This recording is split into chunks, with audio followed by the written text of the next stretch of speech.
चलिए देर ना करते हुए वीडियो को स्टार्ट करते हैं।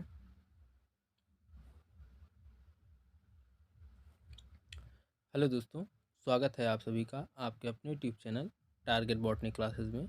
दोस्तों, आज हम लोग भूगोल टॉपिक का पर्वत, दर्रा एवं झील का प्रैक्टिस करने वाले हैं। ओके, तो चलिए देर ना करते हुए वीडियो को स्टार्ट करते हैं। यहाँ तो भाई पहले तो क्वेश्चन आंसर ही आ गया। चलिए ठीक है, पहले क्वेश्चन आंसर ही पढ़ लेते हैं, उसके बाद फिर जो है क्वेश्चन का प्रैक्टिस करते हैं। ओके, देखिए, अरावली और विंध्य पर्वतमाला के बीच कौन सा पठार है? मालवा पठार। पश्चिमी घाट को सह्याद्री से भी जाना जाता है। ओके, पश्चिमी घाट को सह्याद्री से भी जाना जाता है। आगे देखते हैं, सह्याद्री के नाम से होगा। देखिए, भारत में ताजे जल का प्रमुख स्रोत कौन सा है? भूजल। ओके, कुछ स्थानों पर भौम जल स्तर के नीचे स्थिर कठोर शैलों यानी चट्टानों की परतों के बीच संचित भौम जल को क्या कहते हैं? जलभर। ओके, आगे देखते हैं। देखिए, वर्तमान में भारत का कौन सा स्थान सफ़ेद पानी के नाम से जाना जाता है? बताइए। सियाचिन। ओके, सियाचिन जो है वर्तमान में सफ़ेद पानी के नाम से जाना जाता है। ओके, जोजिला दर्रा जोड़ता है श्रीनगर और लेह को। सतपुड़ा पश्चिमी घाट, पूर्वी घाट एवं अरावली में से किस पर्वतमाला को सह्याद्री के नाम से जाना जाता है? बताइए। पश्चिमी घाट को। ओके, आगे देखते हैं। देखिए, पौसा मैग्ना पौसा फौसा है सॉरी फौसा मैग्ना एक दरारी निम्न भूमि है। नदी पहाड़ियाँ कहाँ स्थित हैं? कर्नाटक में। नीलगिरी पहाड़ी, कार्डेमम पहाड़ी, पालनी पहाड़ी एवं अन्नामलाई पहाड़ी में से कौन सी पहाड़ी भारत के सबसे दक्षिण में स्थित है? बताइए। कार्डेमम पहाड़ी। ओके, आगे देखते हैं। लघु हिमालय श्रेणी के ढालों पर मिलने वाले छोटे छोटे घास के मैदान को जम्मू और कश्मीर में क्या कहा जाता है? मर्ग। ओके, आगे देखते हैं। देखिए, बुर्जिला दर्रा किस राज्य में स्थित है? जम्मू कश्मीर में। ओके, मेघालय की उच्च भूमि संरचना एवं उत्पत्ति की दृष्टि से किसका भाग है? प्रायद्वीपीय पठार का। कार्डमम पहाड़ी कहाँ अवस्थित है? केरल में। आगे देखते हैं। हिमालय की तलहटी श्रृंखला को किस नाम से जाना जाता है? शिवालिक। उत्तर पश्चिम भारत में स्थित पर्वत अरावली पर्वत है। आगे देखते हैं। गिरनार पहाड़ियाँ कहाँ स्थित हैं? गुजरात में। हिमालय की उत्पत्ति किस भूसन्नत से हुई है? बताइए। टेथिस। ओके, लोकटक झील भारत के किस राज्य में स्थित है? मणिपुर में। हिमालय पर्वत श्रृंखला किस प्रकार की पर्वत श्रेणी में आता है? वलित पर्वत श्रेणी में। आगे देखते हैं, फटाफट से इसे पढ़ते हैं, उसके बाद प्रैक्टिस करते हैं क्वेश्चन का। देखिए, सुमेलित करना सब सुमेलित है। शिव समुद्रम प्रपात कावेरी, धुआंधार प्रपात नर्मदा, सहस्त्रधारा प्रपात बाल्दी, गरसोप्पा प्रपात सारावती। ओके, आगे देखते हैं। फिर से आगे क्वेश्चन मिलान करने वाला। जोग कर्नाटक, पापनासम तमिलनाडु, धुआंधार मध्य प्रदेश, हुंडरू झारखंड। ओके, आगे देखते हैं। देखिए, काली एवं तीस्ता नदियों के बीच हिमालय का कौन सा प्रादेशिक विभाग स्थित है? नेपाल हिमालय। नेपाल हिमालय। ओके, आगे देखते हैं। हैदराबाद एवं सिकंदराबाद के बीच कौन सी झील स्थित है? हुसैन सागर। हैदराबाद एवं सिकंदराबाद के बीच में हुसैन सागर झील स्थित है। आगे देखते हैं। कोलेरू झील किस भारतीय राज्य में स्थित है? आंध्र प्रदेश में। छोटा नागपुर पठार की सबसे ऊंची पर्वत चोटी पारसनाथ। आगे देखते हैं। पटकाई पहाड़ियाँ किन पर्वत श्रृंखला से संबंधित है? पूर्वांचल। आगे देखते हैं। अगर आप लोगों को क्वेश्चन नहीं दिख रहा है तो वीडियो की क्वालिटी बढ़ा लीजिएगा, दिखने लगेगा। ओके। तीस्ता और दिहांग नदियों के बीच आने वाले हिमालय के भागों को असम हिमालय कहा जाता है। ओके, याद रखिएगा। तीस्ता और दिहांग नदियों के बीच आने वाले हिमालय के भाग को असम हिमालय कहा जाता है। ओके। दिहांग महाखंड, ठीक, दिहांग महाखंड के बाद हिमालय दक्षिण की ओर एक तीखा मोड़ बनाते हुए भारत की पूर्वी सीमा के साथ फैल जाता है। आगे देखते हैं। नाथुला दर्रा इंडिया में स्थित है। कौन सी भारतीय झील भारत के लैगुल झील के रूप में प्रसिद्ध है? चिल्का झील। ओके। नंदा देवी चोटी किस राज्य में स्थित है? उत्तराखंड में। उत्तर और दक्षिण भारत को कौन सी पर्वत श्रृंखला पृथक करती है? विंध्य। माउंट एवरेस्ट पर चढ़ने वाली प्रथम छिन्न अंग वाली भारतीय महिला कौन है? अरुणिमा सिन्हा। ओके, आगे देखते हैं। माउंट आबू जो एक पर्वतीय स्थल है, कौन सी पर्वत श्रृंखला पर स्थित है? अरावली। नैनीताल, शिमला, सिक्किम एवं माथेरन में से कौन भारत के लेक डिस्ट्रिक्ट के रूप में जाना जाता है?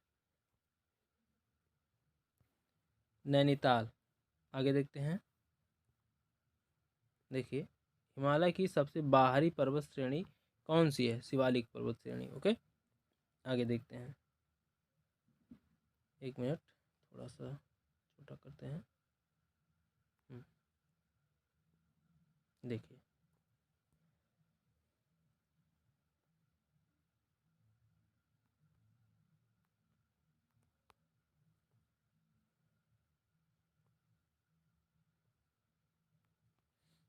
देखिए, पश्चिमी व पूर्वी घाटों का मिलन कहाँ होता है? नीलगिरी की पहाड़ियों में। ओके। कर्नाटक स्थित जोग प्रपात किस नदी पर है? कावेरी नदी पर। भारत की सबसे लंबी झील कौन सी है? वेम्बनाड झील। वह पठार कौन सा है जिसमें पश्चिम और पूर्व दोनों ओर बहने वाली जल निकास प्रणाली मालवा है? ओके। देखिए, पर्वतों की लगातार श्रृंखला कौन सी है जिसकी उत्पत्ति भारत की समुद्री सीमा के लगभग समानांतर है? पश्चिमी घाट। आगे देखते हैं। झीलों के अध्ययन को कहते हैं, प्रैक्टिस आ गया भाई,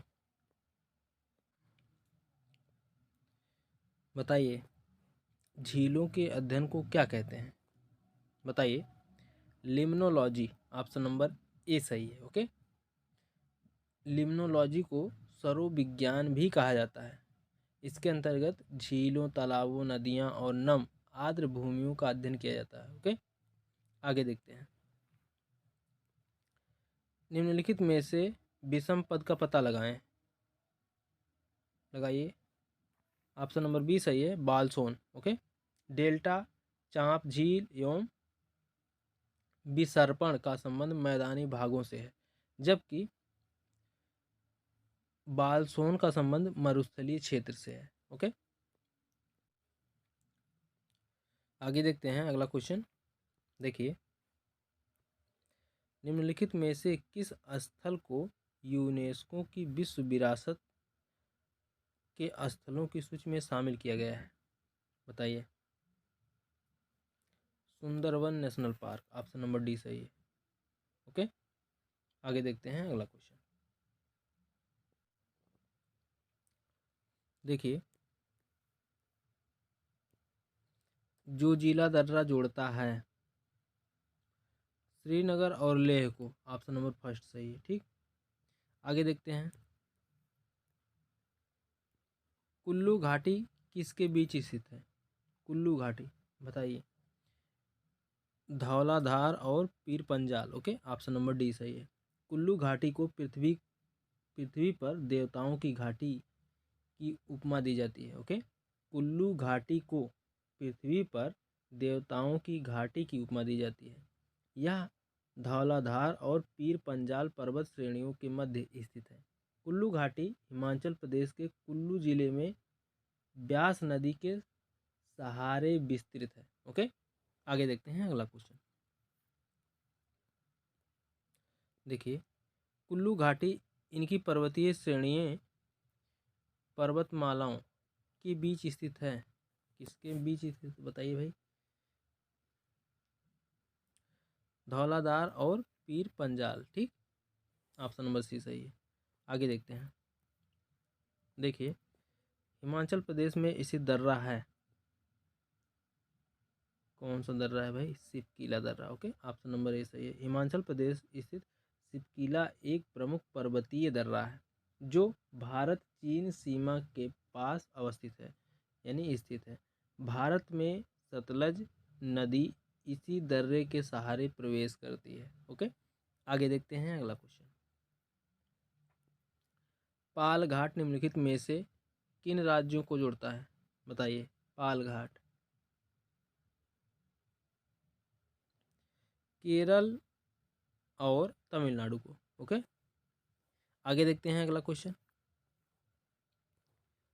पिपली घाट दर्रा किस पर्वतीय भाग में स्थित है? बताइए। पिपली घाट दर्रा किस पर्वतीय भाग में स्थित है? अरावली। ऑप्शन नंबर डी सही है। ओके, आगे देखते हैं। मिलान करना है भाई। चलिए मिलान करते हैं। पुल पुलिकट झील। पुलिकट झील कहाँ स्थित है?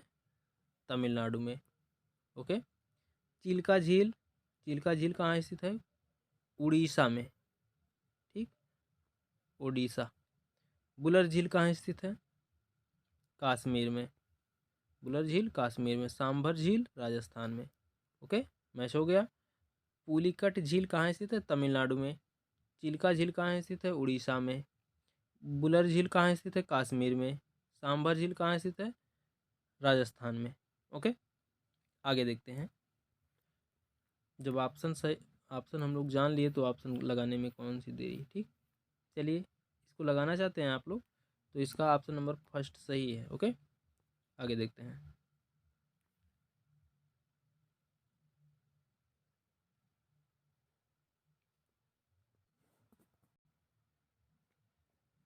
देखिए,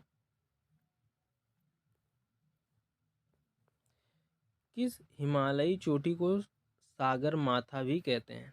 बताइए। किस हिमालयी चोटी को सागर माथा भी कहते हैं? माउंट एवरेस्ट को। ऑप्शन नंबर सी सही है। हिमालय पर्वत श्रृंखला की माउंट एवरेस्ट चोटी को नेपाल में सागर माथा के नाम से भी जाना जाता है। 8850, ठीक, 8850 मीटर की ऊंचाई वाली यह चोटी विश्व की सबसे ऊंची चोटी है। Okay, mount Everest. आगे देखते हैं अगला क्वेश्चन। देखिए, हिमालय की सबसे पूर्वी चोटी कौन सी है? बताइए। नमचा बरवा। ठीक, नमचा बरवा। आगे देखते हैं अगला क्वेश्चन। थोड़ा सा जान लीजिए। हिमालय की सबसे पूर्वी चोटी नमचा बरवा अरुणाचल तिब्बत सीमा पर स्थित है। इसकी कुल ऊंचाई 7756 मीटर है। ओके, 7756 मीटर है। आगे देखते हैं। देखिए, गाडविन आस्टीन। गाडविन आस्टीन है एक, क्या है भाई? बताइए। शिखर है। ऑप्शन नंबर बी सही है। भारत में सबसे ऊंची चोटी K2 गाडविन आस्टीन है, जिसकी ऊंचाई 8611 मीटर है। ओके, भारत में सबसे ऊंची चोटी कौन है? K2 है। ओके, K2, जिसे हम लोग कहते हैं गाडविन आस्टीन। गाडविन आस्टीन।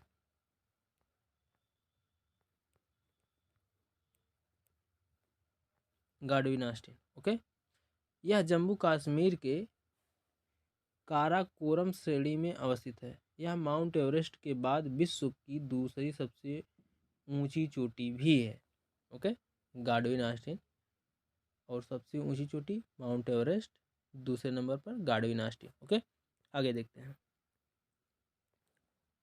भारत में सबसे ऊंची चोटी कौन सी है? बताइए, भारत में सबसे ऊंची चोटी K2 है, गाडविन Austin. Okay, option number D सही है। आगे देखते हैं अगला क्वेश्चन।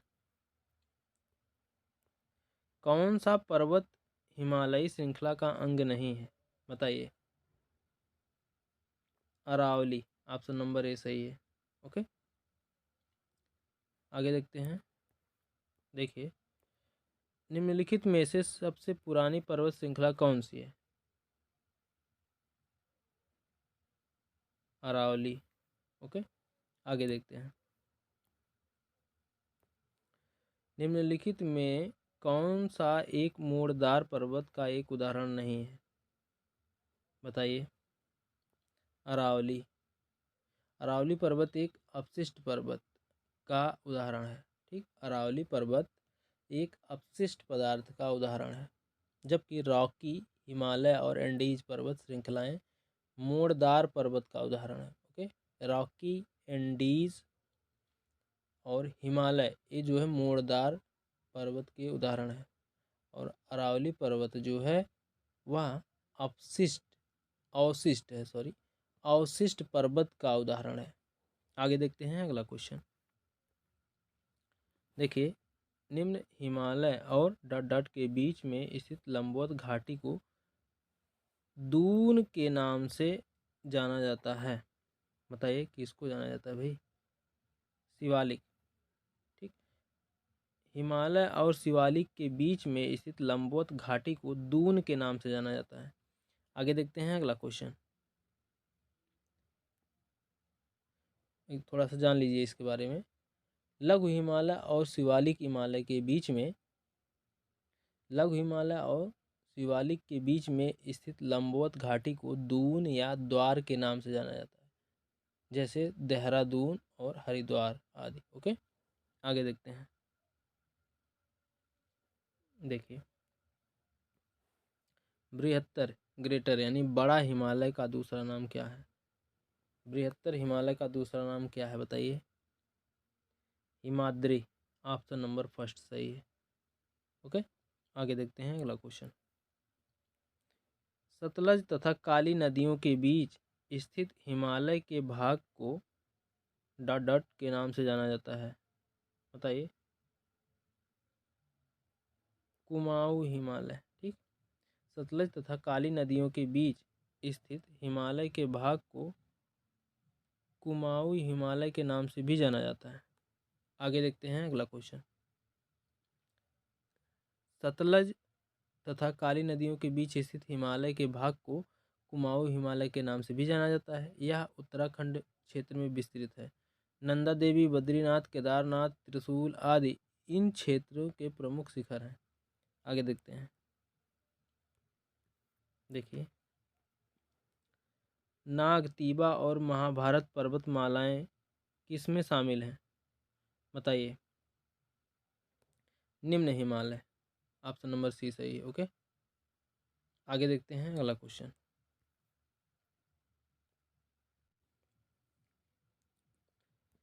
देखिए, अगला क्वेश्चन है, नागतीबा और महाभारत पर्वतमालाएं किसमें शामिल हैं?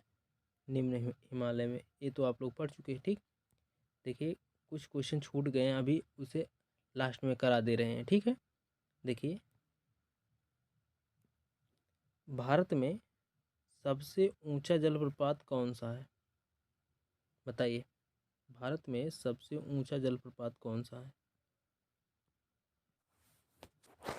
बताइए। जोग जलप्रपात। ओके, ऑप्शन नंबर 4 सही है। आगे देखते हैं। देखिए, जोग जलप्रपात किस नदी पर स्थित है? बताइए। Sharavati. Okay, option number D सही है। आगे देखते हैं। देखिए,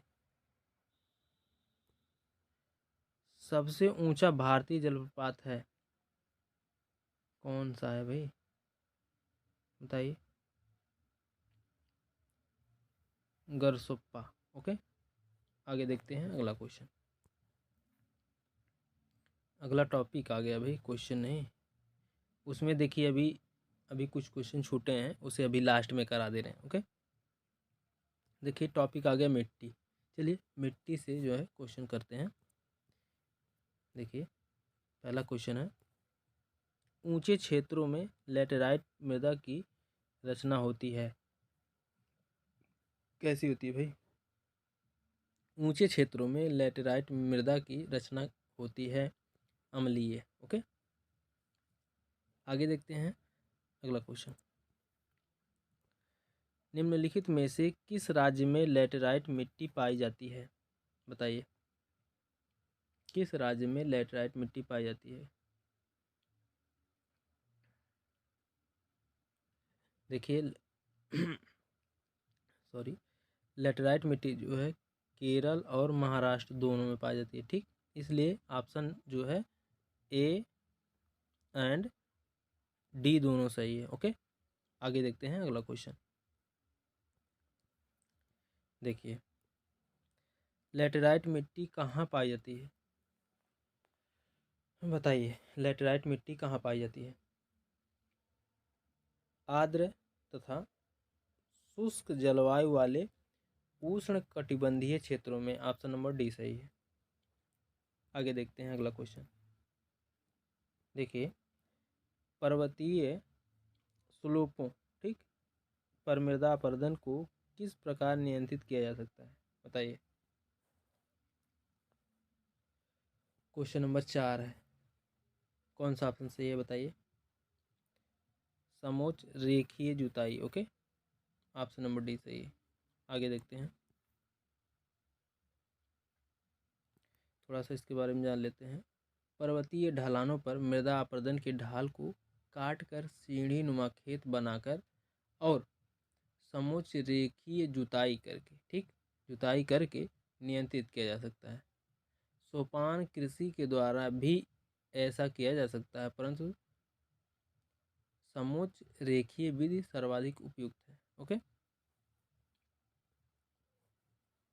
इसके द्वारा भी किया जा सकता था, लेकिन सबसे उपयुक्त जो है ऑप्शन नंबर डी सही है। आगे देखते हैं। देखिए भारत के उत्तरी मैदानों की मृदा सामान्यतः कैसी बनी है, बताइए।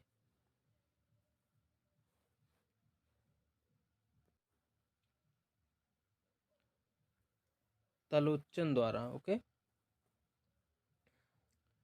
आगे देखते हैं अगला क्वेश्चन। देखिए कपास के उत्पादन के लिए सबसे अच्छी मिट्टी कौन सी है, बताइए। कपास के उत्पादन के लिए सबसे अच्छी मिट्टी कौन सी है।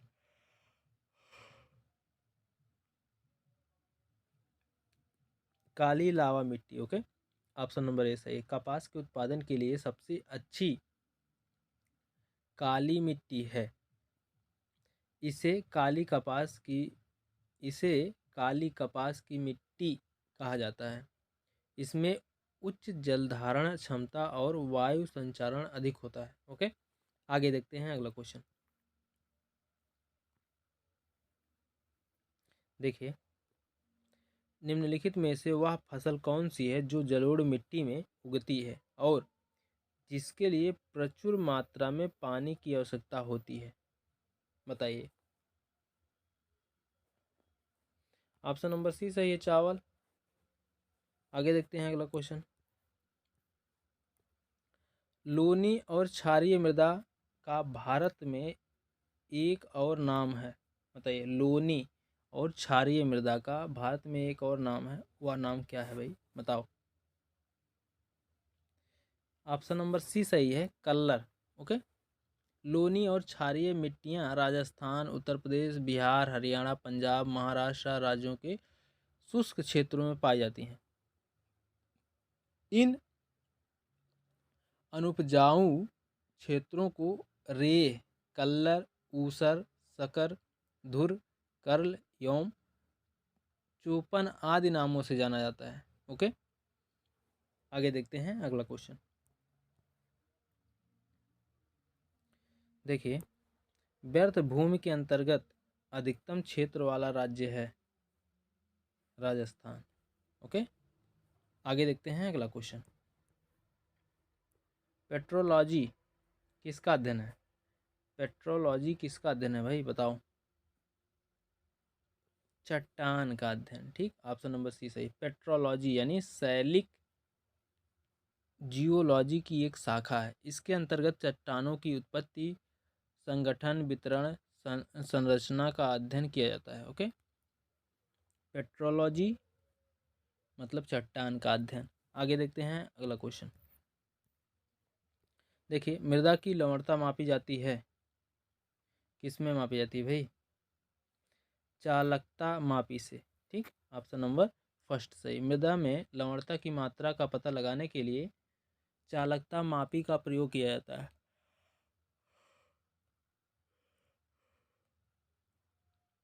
साइक्रोमीटर एक प्रकार का आर्द्रता मापी है। ओके, देखिए, साइक्रोमीटर साइक्रोमीटर एक प्रकार का आर्द्रता मापी है। ओके, तो थोड़ा सा प्रैक्टिस क्वेश्चन पढ़ लेते हैं। देखिए, पंजाब, पश्चिम बंगाल, केरल, गुजरात में से किस राज्य में पश्चिमी विक्षोभ यानी वेस्टर्न डिस्टर्बेंस के कारण वर्षा होती है? पंजाब में। ओके, आगे देखते हैं। पश्चिमी तथा पूर्वी घाटों में पर्याप्त वर्षा होती है। पश्चिमी तथा पूर्वी घाटों में पर्याप्त वर्षा होती है, जबकि दक्कन के पठार में बहुत कम वर्षा होती है। इसका क्या कारण है? यह एक वृष्टि छाया में है, ठीक, छाया क्षेत्र है। यह एक वृष्ट मतलब बहुत विशाल बड़ा, ठीक, छाया क्षेत्र है। आगे देखते हैं।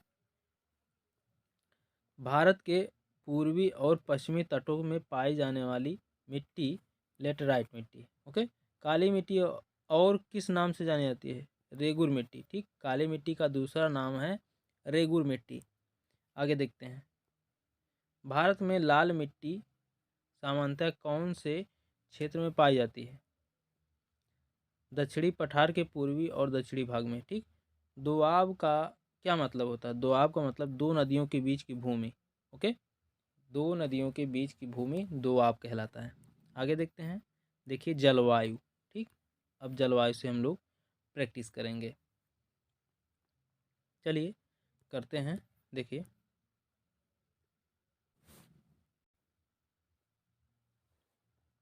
देखिए, भारत के भूभाग के कितने प्रतिशत भाग पर वर्षा में 75 सेंटीमीटर से कम वर्षा होती है? बताइए। 35% भाग, ठीक। भारत में मानसूनी वर्षा की अल्पता अथवा अधिकता का सामना करना पड़ता है, ठीक।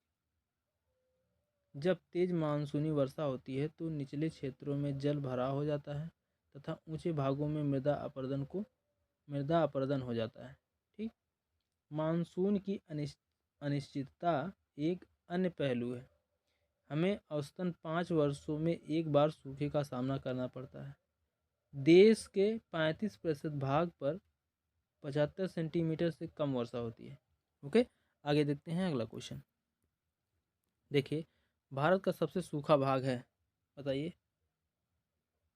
ऑप्शन नंबर फर्स्ट ही सही है, पश्चिमी राजस्थान। ओके, पश्चिमी राजस्थान। आगे देखते हैं अगला क्वेश्चन। देखिए, भारत की जलवायु कैसी है भाई?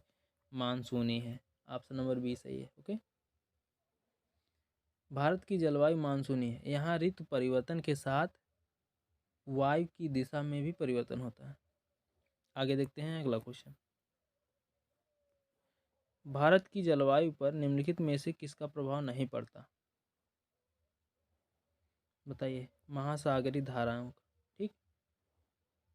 भारत की जलवायु पर प्रत्यक्ष किसी महासागरीय जलधारा का प्रभाव नहीं पड़ता, यानी नहीं है। भारत की जलवायु को प्रभावित करने वाले कारक जैसे अक्षांश, समुद्र से निकटता, मानसून पवनें, उच्चावच और मिट्टी की प्रकृति। ओके, आगे देखते हैं अगला क्वेश्चन। देखिए, गर्म शुष्क मौसम के दौरान भारतीय उपमहाद्वीप पर निम्नलिखित में से किस क्षेत्र में निम्नतम दाब रहता है, बताइए। ऑप्शन नंबर सी सही है, पश्चिमोत्तर। ओके, आगे देखते हैं अगला क्वेश्चन। देखिए, दक्षिण पूर्वी व्यापारिक हवाएं बारिश के मौसम में भारतीय उपमहाद्वीप से किसके कारण आकर्षित होती हैं, बताइए। उत्तर पश्चिम भारत में कम वायुदाब के होने से। ऑप्शन नंबर ए सही है। ओके, आगे देखते हैं अगला क्वेश्चन। अक्टूबर और नवंबर के महीने में भारी वर्षा होती है,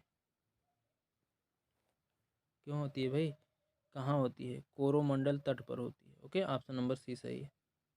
आगे देखते हैं, उत्तरी पूर्वी मानसून से किस प्रदेश में वर्षा होती है, तमिलनाडु में। ऑप्शन नंबर फर्स्ट सही है। आगे देखते हैं, मिलान करना भाई, चलिए मिलान करते हैं। वन की प्रकृति और क्षेत्र से, ठीक। उष्ण कटिबंधीय सदाहरित, इसका संबंध किससे है, शिलांग से। ओके,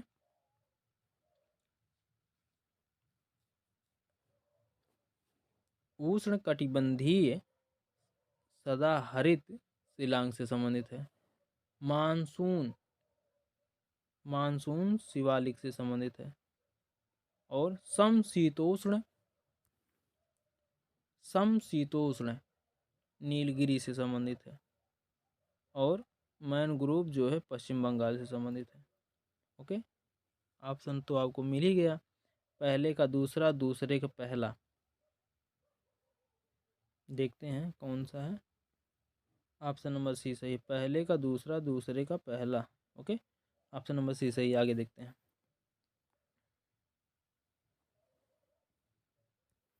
देखिए, वायुमंडल में प्रायः गर्मी कहाँ से आती है, बताइए। वायुमंडल में प्रायः गर्मी कहाँ से आती है, विकिरण से। ओके, आगे देखते हैं अगला क्वेश्चन। देखिए, चेन्नई को दक्षिणी पश्चिमी मानसून से अन्य स्थानों की अपेक्षा कम वर्षा मिलती है, क्योंकि मानसून कोरोमंडल तट के समांतर चलते हैं, सही है। चेन्नई बहुत बहुत गर्म है और नमी को संघनित नहीं होने देता, ये भी सही है। ये अपतट पवने हैं, ठीक, ये अपतट पवने हैं। उपरोक्त सभी सही हैं। ओके, ऑप्शन नंबर डी सही है। आगे देखते हैं अगला क्वेश्चन। देखिए, दक्षिणी पश्चिमी मानसून की अवधि के दौरान तमिलनाडु सूखा रहता है, क्योंकि यहाँ वृष्ट यानी बड़ा या अधिक संख्या में छाया क्षेत्र में स्थित है, ठीक। यहाँ वृष्ट छाया क्षेत्र में स्थित है। ऑप्शन नंबर फर्स्ट सही है। वृष्ट मतलब बड़ा, ठीक है। आगे देखते हैं,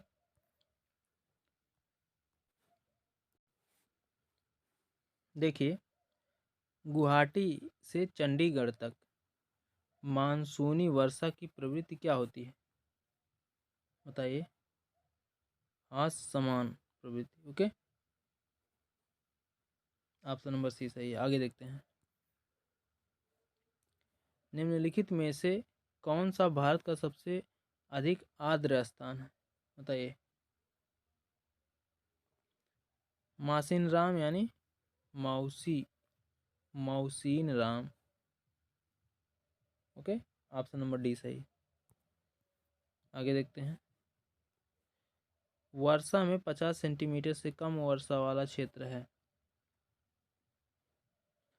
कश्मीर एवं लेह। ओके, आगे देखते हैं अगला क्वेश्चन। भारत के धान के प्रदेश, ठीक, भारत के धान के प्रदेश 100 सेंटीमीटर से अधिक वर्षा वाले क्षेत्र में स्थित है। ओके, आगे देखते हैं अगला क्वेश्चन।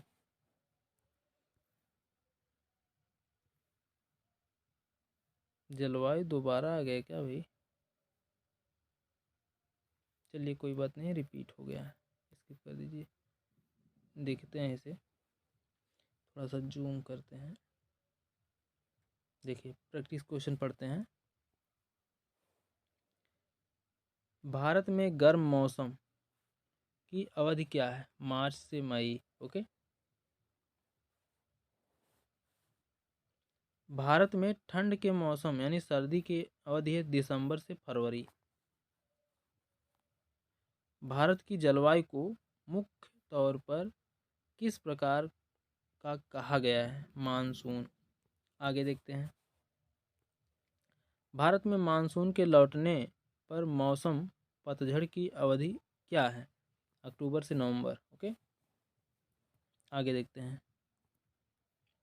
देखिए, नॉन बेटर्स या काल बैसाखी तड़ित झंझा बिजली युक्त तूफान है जो में डैश में प्रमुख है। किसमें है? भारत और बांग्लादेश में प्रमुख है। ओके। भारत के किस राज्य में सर्वाधिक वर्षा होती है? मेघालय में। भारत के उत्तर पश्चिम भाग में भारत के उत्तर पश्चिमी भाग में शीतकाल में किस कारण से वर्षा होती है? पश्चिमी विक्षोभ से। आगे देखते हैं। दक्षिण पश्चिम मानसून से भारत के पूर्वी तट की अपेक्षा पश्चिमी तट पर ज़्यादा वर्षा क्यों होती है? पश्चिमी घाट हवा को रोकती है जिससे बारिश होती है। पश्चिमी विक्षोभ नॉर्वेस्टर लू एवं मैंगो सावर में से कौन सी हवाएं भूमध्य सागर से भारत के उत्तर पश्चिम भाग की ओर चलती हैं? पश्चिमी विक्षोभ। ओके। आगे देखते हैं। देखिए, पंजाब, पश्चिम बंगाल, केरल, गुजरात में से किस राज्य में पश्चिमी विक्षोभ यानी वेस्टर्न डिस्टर्बेंस के कारण वर्षा होती है? पंजाब में। देखिए आगे, पश्चिमी तथा पूर्वी घाटों में पर्याप्त वर्षा होती है जबकि दक्कन के पठार में बहुत कम वर्षा होती है। इसका क्या कारण है? यहाँ यह एक वृष्टि छाया क्षेत्र है। ओके। आगे देखते हैं। अब हम लोग प्रैक्टिस करेंगे अफवाह तंत्र से। ठीक, चलिए देर ना करते हुए वीडियो को स्टार्ट करते हैं। देखिए अगर क्वेश्चन है पहला, दो नदियों के बीच उपजाऊ भूमि को कहते हैं? क्या कहते हैं भाई? दो नदियों के बीच में उपजाऊ भूमि को क्या कहते हैं? दोआब। ओके। दो नदियों के बीच में उपजाऊ भूमि को दोआब कहते हैं। जल विभाजक क्षेत्र वह होता है जो जल के प्रवाह की दिशा को विभाजित करता है। तराई क्षेत्र दलदली मैदान है। ठीक, तराई क्षेत्र दलदली मैदान है जबकि जल संभर जल के संरक्षण और प्रबंधन की एक विधि है। जबकि जल संभर जल के संरक्षण और प्रबंधन की एक विधि है। ओके। तराई क्षेत्र दलदलीय मैदान। ओके। आगे देखते हैं। भारत में प्रायद्वीपीय नदी से संबद्ध सबसे ऊंचा निकास बेसिन कौन सा है? बताइए। कृष्णा। ओके। आगे देखते हैं अगला क्वेश्चन। देखिए, भारतीय प्रायद्वीप की सबसे लंबी नदी कौन सी है? कौन सी है भाई? गोदावरी नदी। आगे देखते हैं अगला क्वेश्चन।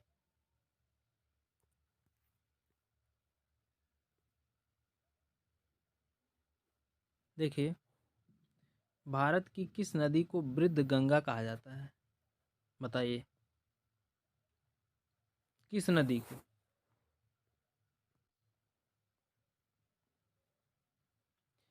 गोदावरी नदी को। ओके। गोदावरी नदी को वृद्ध गंगा कहा जाता है, याद रखिएगा। आगे देखते हैं। देखिए,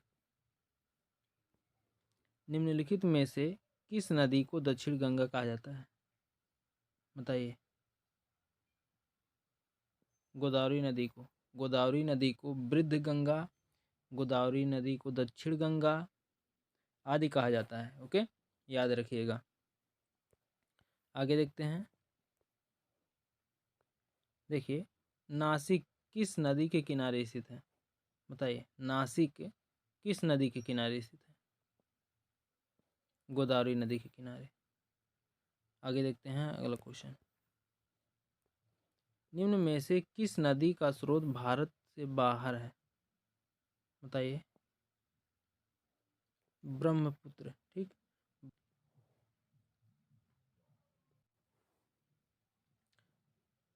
ब्रह्मपुत्र नदी का स्रोत तिब्बत में कुबी, आंग्सी योम, चेमायुंगडुंग हिमानी के पास स्थित है। तिब्बत में इसे सांगपो कहते हैं। दिहांग नाम से यह अरुणाचल प्रदेश में प्रवेश करती है। असम की घाटी में इसे ब्रह्मपुत्र के नाम से जाना जाता है, जबकि महानदी रावी चेनाब नदी के उद्गम स्रोत भारत में ही स्थित हैं।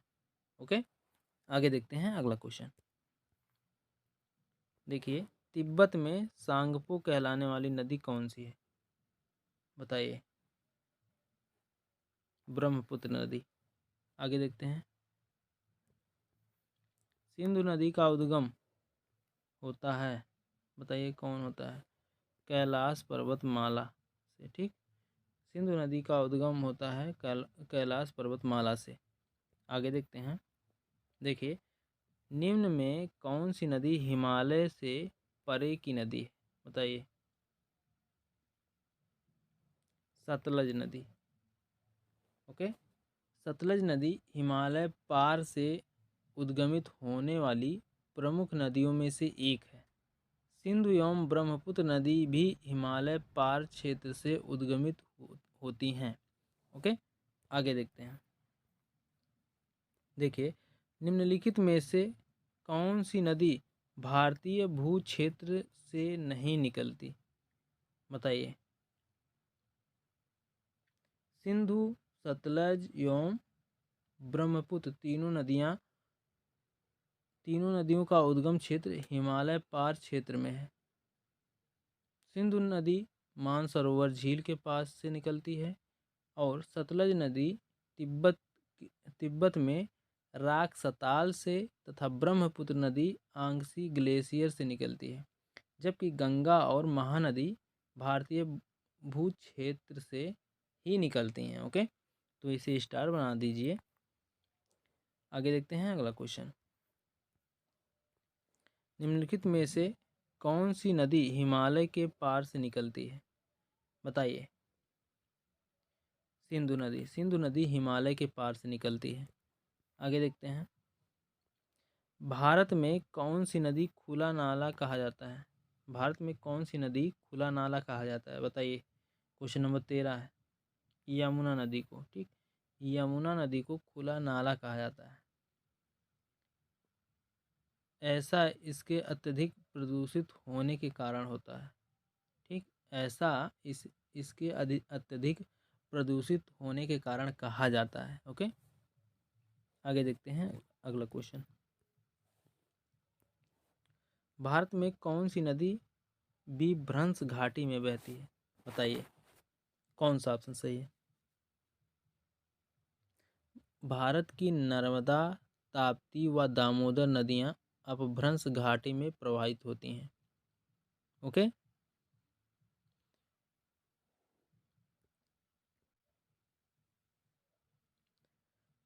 नर्मदा नदी और ताप्ती अरब सागर में गिरती हैं, जबकि दामोदर नदी हुगली नदी में मिलती है। दामोदर नदी को बंगाल का सूख भी कहा जाता है। ठीक, दामोदर नदी को बंगाल का सूख भी कहा जाता है, क्योंकि इसमें प्रायः तबाही मचाने वाली बाढ़ आती है। ओके, बंगाल का सूख किसे कहा जाता है? दामोदर नदी को। ओके, तो इसमें भी कई ऑप्शन सही हो रहे हैं, इसलिए इसको भी स्टार बना दीजिए। आगे देखते हैं। देखिए, भागीरथी और अलकनंदा के संगम का स्थित नगर है या फिर भागीरथी और अलकनंदा के संगम पर स्थित नगर है? बताइए कौन सा है? Option number B, Devprayag. ठीक, भागीरथी और अलकनंदा नदियां गंगा नदी की दो प्रमुख स्रोत हैं। इन नदियों का संगम देवप्रयाग में होता है। यहीं से यह नदी गंगा के नाम से जानी जाती है। ओके, आगे देखते हैं अगला क्वेश्चन। देखिए, भागीरथी और अलकनंदा गंगा में कहाँ पर मिलती हैं? भागीरथी और अलकनंदा गंगा में कहाँ पर मिलती हैं? देवप्रयाग में। ओके, ऑप्शन नंबर बी सही है। आगे देखते हैं। देखिए, भागीरथी और अलकनंदा का संगम कहाँ पर होता है? देवप्रयाग में। ऑप्शन नंबर ए सही है 17 का। आगे देखते हैं। देखिए, निम्नलिखित में से भारत में तलछट को प्रवाहित बोल रहे हैं परिवाहित करने वाली प्रमुख नदी कौन सी है? गंगा नदी। ओके, भारत में तलछट को परिवाहित करने वाली प्रमुख नदी गंगा है। सिंधु एवं ब्रह्मपुत्र द्वारा भी तलछट परिवाहित किए जाते हैं, किंतु इसकी मात्रा गंगा के तलछटों से कम होती है। ओके, आगे देखते हैं। देखिए, निम्नलिखित में से कौन सी नदी अपना रास्ता बदलते रहने के लिए प्रसिद्ध है? बताइए। ऑप्शन नंबर बी सही है, कोसी नदी। ठीक, कोसी नदी। कोसी एक पूर्ववर्ती नदी है। इसकी मुख्य धारा अरुण एवरेस्ट चोटी के ऊपर में तिब्बत से निकलती है। नेपाल में मध्य हिमालय को पार करते ही पश्चिम की ओर इसमें सुनकोसी तथा पूर्व की ओर से तमूर कोसी आकर मिलती हैं। अरुण से मिलने के बाद यह सुप्त कोसी बन जाती है। प्रायः मार्ग बदलने की प्रवृत्ति के कारण इसे बिहार का शोक कहा जाता है। ओके, किसे? कोसी नदी को बिहार का शोक कहा जाता है। याद रखिएगा, इसे नोट करके लिख लीजिए इसे। बिहार का शोक किसे कहा जाता है? कोसी नदी को। ठीक, और बंगाल का शोक किसे कहा जाता है? दामोदर नदी को। सब नोट कर लीजिएगा। आगे देखते हैं। देखिए, बिहार का विषाद यानी शोक कोसी नदी को। ऑप्शन नंबर बी सही है। आगे देखते हैं। भारत की निम्न नदियों में से कौन सी डेल्टा नहीं बनाती है? बताइए। ताप्ती नदी। ऑप्शन नंबर डी सही है। गंगा, गोदावरी और महानदी, ये तीनों जो हैं पूर्वी प्रवाह वाली नदियां हैं। ये बंगाल की खाड़ी में अपने मिलन स्थान पर डेल्टा बनाती हैं, जबकि ताप्ती पश्चिमी दिशा की ओर प्रवाहित होने वाली नदी है। यह अपने मुहाने पर डेल्टा का निर्माण ना करके एक्सुअरी का निर्माण करता है। ठीक, एक्सुअरी। आगे देखते हैं। एक्सुअरी देखिए ऐसे लिखा है, एस्चुअरी। एस्चुअरी का निर्माण करते हैं। ओके, आगे देखते हैं। देखिए, निम्न में से कौन सा राज्य नर्मदा नदी की घाटी का हिस्सा नहीं है? बताइए। ऑप्शन नंबर बी सही है, राजस्थान। ओके, आगे देखते हैं। अगला क्वेश्चन देखिए, प्रायद्वीपीय भारत की निम्नलिखित में से कौन सी नदी अरब सागर में नहीं मिलती? कावेरी नदी। ऑप्शन नंबर बी सही है। प्रायद्वीपीय भारत की पेरियार, नर्मदा और ताप्ती नदियाँ अरब सागर में मिलती हैं, जबकि कावेरी नदी बंगाल की खाड़ी में मिलती है। ओके, आगे देखते हैं। देखिए, अगला क्वेश्चन है, इंद्रावती, प्राणहिता और सबरी निम्नलिखित में से किसकी उपनदियां हैं? बताइए। कावेरी की। ऑप्शन नंबर सी सही है। ओके, इंद्रावती, प्राणहिता और सबरी नदियां गोदावरी नदी की सहायक नदियां हैं। इसकी अन्य सहायक नदियों में वर्धा, पेनगंगा, मानेर, मंजीरा, पूर्णा, प्रवरा, मूला, दूधना, वेनगंगा आदि हैं। ठीक, गोदावरी नदी प्रायद्वीपीय भारत की सबसे लंबी नदी है। ओके, आगे देखते हैं अगला क्वेश्चन। आगे देखते हैं अगला क्वेश्चन। देखिए, निम्न में से कौन सी नदी दक्षिण से उत्तर की ओर बहती है? बताइए। सोन नदी, ऑप्शन नंबर सी सही है। ओके,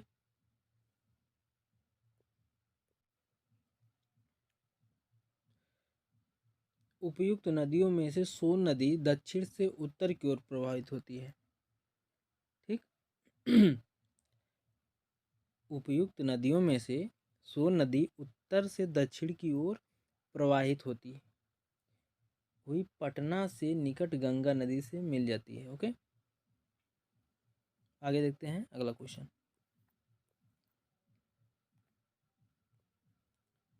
सहायक नदी और मुख्य नदी मिलान करना है। चंबल नदी, चंबल यमुना की एक मानस, ठीक, चंबल यमुना की यौम मानस ब्रह्मपुत्र की सहायक नदी है। ओके, चंबल यमुना यौम मानस ब्रह्मपुत्र की सहायक नदी है, जबकि सोन नर्मदा की नहीं बल्कि गंगा की सहायक नदी है। अतः दिए गए विकल्प में से कोई सही नहीं है। स्टार बना दीजिए भाई। आगे देखते हैं अगला क्वेश्चन। आगे देखते हैं अगला क्वेश्चन। देखिए, निम्नलिखित में से कौन सी नदी ज्वार नदमुख बनाती है? बताइए। नर्मदा नदी, ऑप्शन नंबर ए सही है। ठीक, नर्मदा का उद्गम स्थान मैकाल पर्वत की अमरकंटक चोटी से है। यह अरब सागर में गिरने वाली प्रायद्वीपीय भारत की पश्चिमी ओर बहने वाली सबसे बड़ी नदी है। यह भ्रंश घाटी से होकर प्रवाहित होती है। ठीक, भ्रंश घाटी से होकर प्रवाहित होती है। यह नदी अपने मुहाने पर डेल्टा की जगह एक्चुअरी यानी नदमुख बनाती है। ओके, आगे देखते हैं अगला क्वेश्चन। निम्नलिखित में से कौन सी नदी अंततः अरब सागर में गिरती है? बताइए। नर्मदा नदी। ओके, आगे देखते हैं अगला क्वेश्चन। देखिए, निम्नलिखित में से कौन सी भारतीय नदी पश्चिम की ओर बहती है तथा अरब सागर में गिरती है? बताइए। नर्मदा नदी। ठीक है, नर्मदा नदी पश्चिम की ओर बहती है तथा अरब सागर में गिरती है। नर्मदा नदी अमरकंटक पहाड़ी से निकलती है। अन्य नदियों जैसे गंगा, महानदी और गोदावरी पूर्व की ओर बढ़ते हुए बंगाल की खाड़ी में गिरती हैं। ओके, आगे देखते हैं। देखिए, विजयवाड़ा किस नदी के किनारे स्थित है? बताइए। कृष्णा नदी के किनारे, ऑप्शन नंबर बी सही है। ओके, विजयवाड़ा आंध्र प्रदेश के कृष्णा नदी के किनारे स्थित है। आगे देखते हैं। सतपुड़ा, सतपुड़ा और बिंद के बीच कौन सी नदी बहती है? बताइए। नर्मदा नदी बहती है। सतपुड़ा और बिंद के बीच में नर्मदा नदी बहती है। आगे देखते हैं अगला क्वेश्चन। निम्नलिखित में से कौन सी नदी बिंद सतपुड़ा पर्वत श्रेणियों के बीच बहती है? अभी बताए हैं। नर्मदा नदी, ऑप्शन नंबर डी सही। आगे देखते हैं, मिलान किया हुआ है भाई। जबलपुर, नर्मदा नदी सही है। पेरिस, सीन, ये भी सही है। लंदन, टेम्स, ये भी सही है। लाहौर, रावी नदी, ये भी सही है। ओके, सभी सही हैं, मिलान ठीक हुआ था। आगे देखते हैं। देखिए, निम्नलिखित में से किस नदी का संबंध पंजाब से नहीं है? बताइए। ताप्ती नदी का संबंध पंजाब से नहीं है। आगे देखते हैं अगला क्वेश्चन। देखिए, सूरत किस नदी के तट पर स्थित है? सूरत, बताइए। कौन सा ऑप्शन सही है? ताप्ती नदी के तट पर। ओके, सूरत ताप्ती नदी के तट पर स्थित है। आगे देखते हैं अगला क्वेश्चन। देखिए, भारतीय मरुस्थल की एक महत्वपूर्ण नदी है, कौन सी है भाई? भारतीय मरुस्थल की एक महत्वपूर्ण नदी कौन सी है? बताइए। लूनी नदी है, ऑप्शन नंबर ए सही है। भारतीय मरुस्थल की महत्वपूर्ण नदी लूनी है। यह अजमेर के दक्षिण पश्चिम में अरावली श्रेणी से निकलती है। यह 320 किलोमीटर लंबी तथा कच्छ के रन में विलुप्त हो जाती है। इसकी प्रमुख सहायक सरस्वती, बूंदी, सुकरी, जवई आदि हैं। ओके, देखिए, सरस्वती है, सरस्वती नहीं है। ओके, भारत की किस नदी का अंतर्देशीय जल निकास है? बताइए। लूनी नदी का। आगे देखते हैं अगला क्वेश्चन। आकस्मिक बाढ़ का संबंध किससे है? बताइए। चक्रवाती तूफान से, ऑप्शन नंबर बी सही है।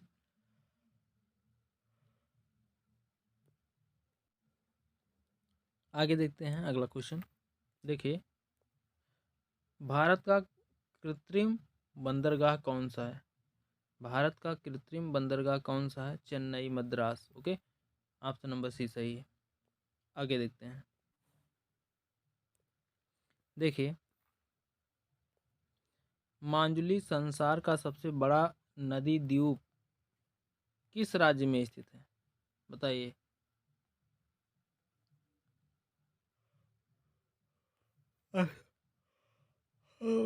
असम में स्थित है। ओके, भारत में असम प्रांत में ब्रह्मपुत्र नदी में स्थित माजुली विश्व का सबसे बड़ा नदी द्वीप है। ओके, अपरदन की समस्या को ग्रस्त इस अपरदन की समस्या से ग्रस्त इस द्वीप का वर्ष 1914 से 2008 के मध्य तक लगभग 227.43 वर्ग किलोमीटर क्षेत्र अपरदित हो चुका है। आगे देखते हैं अगला क्वेश्चन। भारत में कितने मुख्य बंदरगाह? 12 थे। ठीक, ऑप्शन नंबर डी सही। आगे देखते हैं। देखिए, क्वेश्चन पढ़ लेते हैं, क्वेश्चन आंसर। बिहार के शोक के रूप में किस नदी को जाना जाता है? कोसी नदी को बिहार के शोक के रूप में। चंबल नदी किसकी उपनदी है? यमुना की। रावी, चिनाब, ब्यास तथा सतलज में से कौन सिंधु जल प्रणाली की 3 नदियों में से नहीं है, जिस पर भारत को पाकिस्तान के साथ सिंधु जल संधि के तहत नियंत्रण मिला? चिनाब। आगे देखते हैं। सिंधु जल संधि 1960 भारत तथा पाकिस्तान के मध्य समझौता है। ओके, सही मिलान करना है और मिलान सही है। सिंधु नदी पाकिस्तान पड़ोसी, ठीक, पड़ोस देश से, देखिए, नदी है पड़ोसी देश के साथ समझौते। गंगा नदी बांग्लादेश से समझौता, कोसी नदी नेपाल से। आगे देखते हैं। सिंधु जल समझौते के अनुसार कौन सी नदी पाकिस्तान द्वारा शासित नहीं है? रावी नदी। ओके, आगे देखते हैं। गंगा और ब्रह्मपुत्र की उपयुक्त जलधारा किस नाम से जानी जाती है? मेघना। ओके, आगे देखते हैं। वे 2 प्रमुख नदियां कौन सी हैं जो अमरकंटक पठार से निकलती हैं परंतु वे अलग अलग दिशाओं में बहती हैं, नर्मदा और सोन। आगे देखते हैं, गोदावरी, कावेरी, कृष्णा एवं बेतवा में से कौन सी नदी दक्षिण उत्तर की ओर प्रवाहित होती है? बताइए, कौन सी नदी दक्षिण से उत्तर की ओर प्रवाहित होती है? बेतवा नदी। गंगा और ब्रह्मपुत्र नदियों का उद्गम स्थान क्रमशः कहाँ स्थित है? उत्तराखंड और तिब्बत में। ओके, गंगा और ब्रह्मपुत्र नदियों का उद्गम स्थान कहाँ कहाँ पर है? तो उत्तराखंड और तिब्बत में।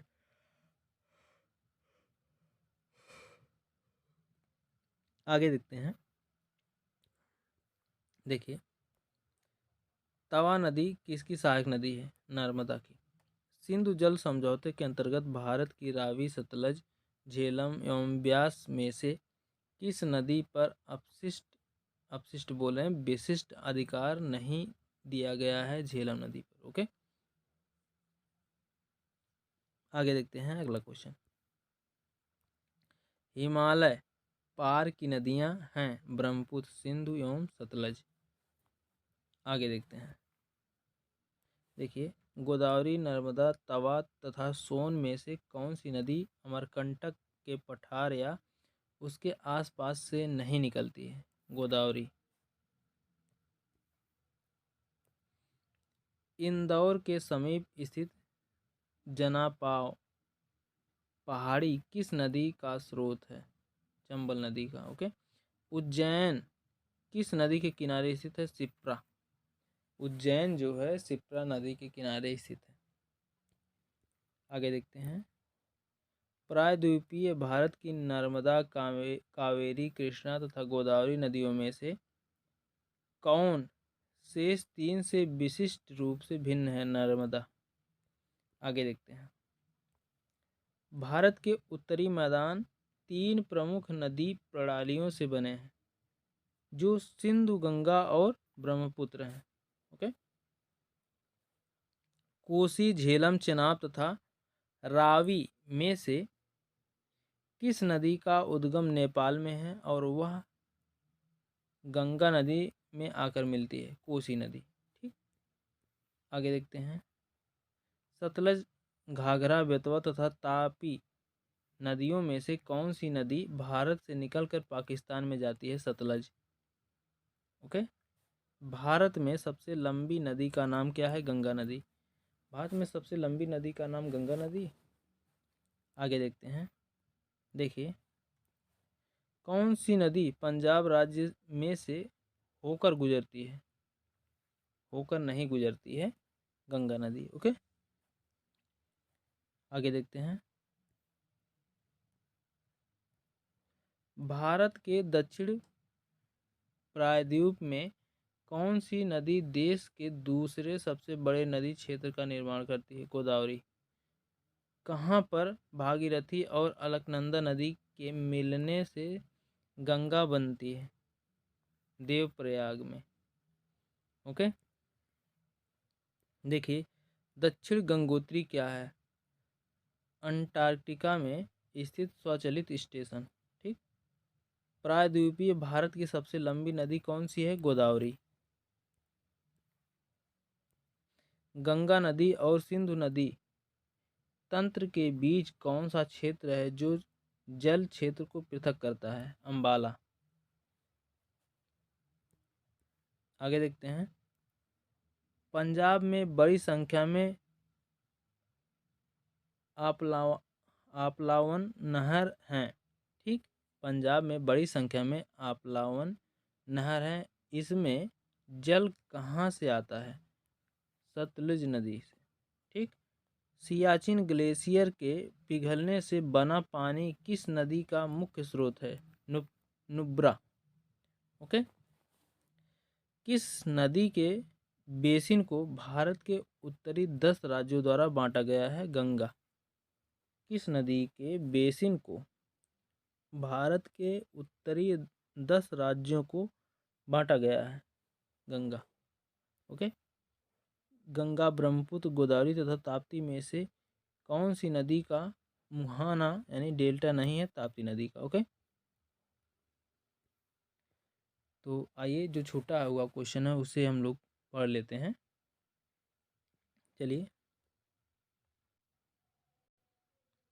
देखिए, जो क्वेश्चन छूट गए थे उनको हमने लास्ट में ऐड कर दिया था। देखिए, निम्नलिखित में से किसको सह्याद्री पर्वतमाला भी कहा जाता है? बताइए किसको कहा जाता है भाई? पश्चिमी घाट को। ठीक, पश्चिमी घाट को सह्याद्री पर्वतमाला भी कहा जाता है। आगे देखते हैं। देखिए, सह्याद्री पर्वत श्रृंखला का अन्य नाम क्या है? बताइए।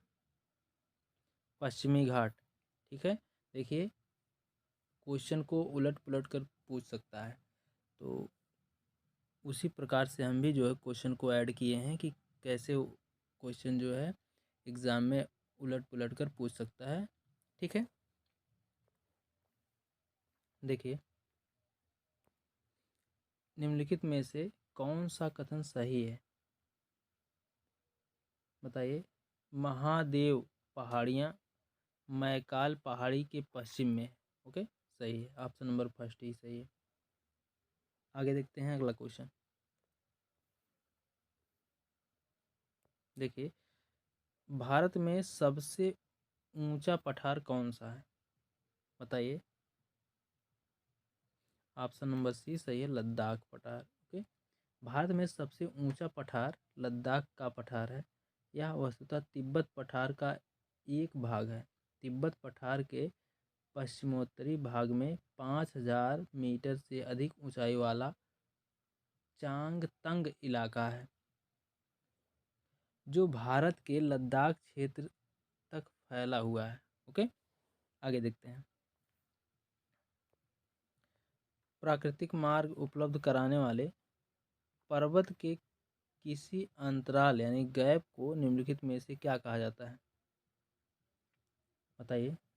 दर्रा। ओके, प्राकृतिक मार्ग उपलब्ध कराने वाले पर्वत के किसी अंतराल को दर्रा कहा जाता है। ठीक, आगे देखते हैं अगला क्वेश्चन। देखिए, प्रायद्वीपीय भारत में उच्चतम पर्वत चोटी है, कौन सी है भाई? बताइए।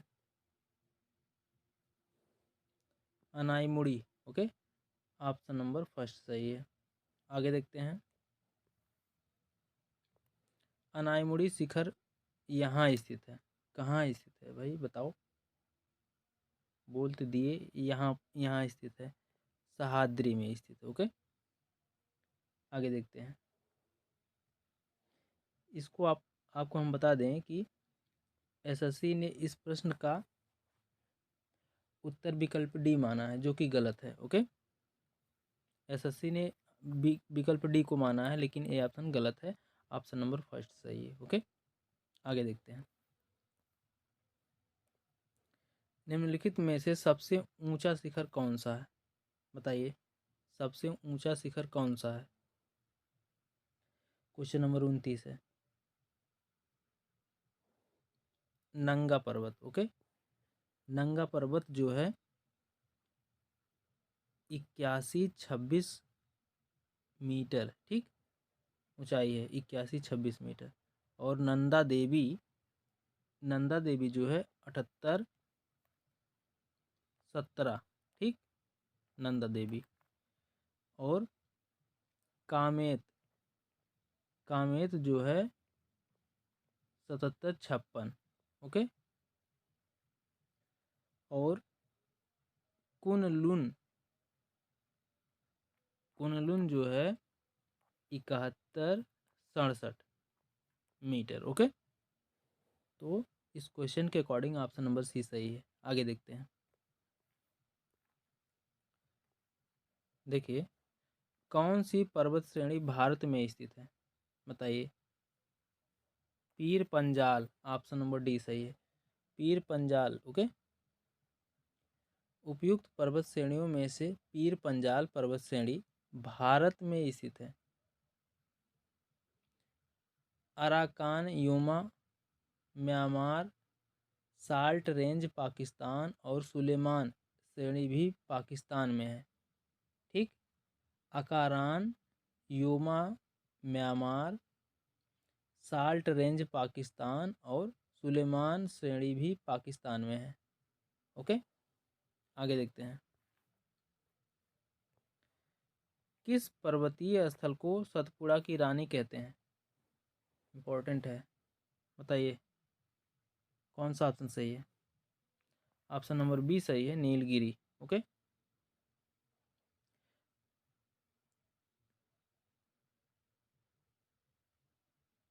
सॉरी, नीलगिरी नहीं, गलती से लग गया, Pachmarhi. Okay, option number first सही है। मध्य प्रदेश के होशंगाबाद जिले में स्थित पंचमढ़ी पर्वतीय स्थल को सतपुड़ा श्रेणियों के बीच स्थित होने और इसके सुंदर स्थलों के कारण इसे सतपुड़ा की रानी भी कहा जाता है। ओके, ऑप्शन नंबर फर्स्ट सही है। आगे देखते हैं। देखिए, लोकटक झील जिस पर जल विद्युत परियोजना का निर्माण किया गया था किस राज्य में स्थित है? बताइए। मणिपुर में। ओके, ऑप्शन नंबर बी सही है। आगे देखते हैं अगला क्वेश्चन। देखिए, लोकटक है एक, क्या है भाई? एक लोकटक एक झील है। ओके, आगे देखते हैं। देखिए, लोनार झील कहाँ स्थित है? बताइए, लोनार झील कहाँ स्थित है? महाराष्ट्र में। ओके, लोनार झील महाराष्ट्र के बुलढाणा, ठीक, बुलढाणा जिले में स्थित है। एक खारे पानी की झील है। ओके, लोनार झील एक खारे पानी की झील है। आगे देखते हैं, एक मिनट लिख दे रहे हैं। लोनार झील महाराष्ट्र के, एक मिनट, बुलढाणा, ठीक, बुलढाणा जिले में स्थित है। ओके, आगे देखते हैं। देखिए, सबसे बड़ी मानव निर्मित झील कौन सी है? बताइए, क्वेश्चन नंबर 35 है। गोविंद सागर झील। ओके, गोविंद सागर मानव निर्मित भारत की सबसे बड़ी झील है। इस कृत्रिम झील का निर्माण भाखड़ा बांध के कारण हुआ है। ओके, आगे देखते हैं अगला क्वेश्चन। नागा, खासी और गारो पहाड़ियाँ स्थित हैं। बताइए कहाँ पर स्थित भाई? पूर्वांचल पर्वतमाला में। ठीक, ऑप्शन नंबर ए सही है। आगे देखते हैं। देखिए, शिव समुद्रम जलप्रपात किस नदी के मार्ग से पाया जाता है? बताइए, शिव समुद्रम जलप्रपात किस नदी के मार्ग में पाया जाता है? से नहीं, ठीक, बताइए कौन सा ऑप्शन सही है? कावेरी नदी, ऑप्शन नंबर सी सही है। ओके, शिव समुद्रम जलप्रपात कावेरी नदी पर स्थित है। यह कर्नाटक के मांड्या जिले में स्थित है। ओके, आगे देखते हैं। देखिए, शिव समुद्रम किस नदी द्वारा बनाया गया जलप्रपात है? बताइए। कावेरी नदी द्वारा। ओके, ऑप्शन नंबर डी सही है। आगे देखते हैं। देखिए, बलतोड़ा हिमनद स्थित है, कहाँ पर स्थित है भाई? काराकोरम पर्वतमाला में। ओके, काराकोरम पर्वतमाला, ऑप्शन नंबर ए सही है। एक क्वेश्चन है, भारत का सबसे ऊंचा जलप्रपात किस राज्य में है? तो इसका आंसर है कर्नाटक राज्य में। ओके, भारत का सबसे ऊंचा जलप्रपात किस राज्य में है? कर्नाटक में। ओके, तो दोस्तों ये थे कुछ इम्पॉर्टेंट प्रैक्टिस क्वेश्चन, जो कि जितने भी प्रैक्टिस क्वेश्चन थे ये किसी ना किसी एग्ज़ाम में पूछे हुए क्वेश्चन थे। ओके, तो वीडियो कैसी लगी कमेंट करके ज़रूर बताइएगा। मिलते हैं नेक्स्ट वीडियो में, तब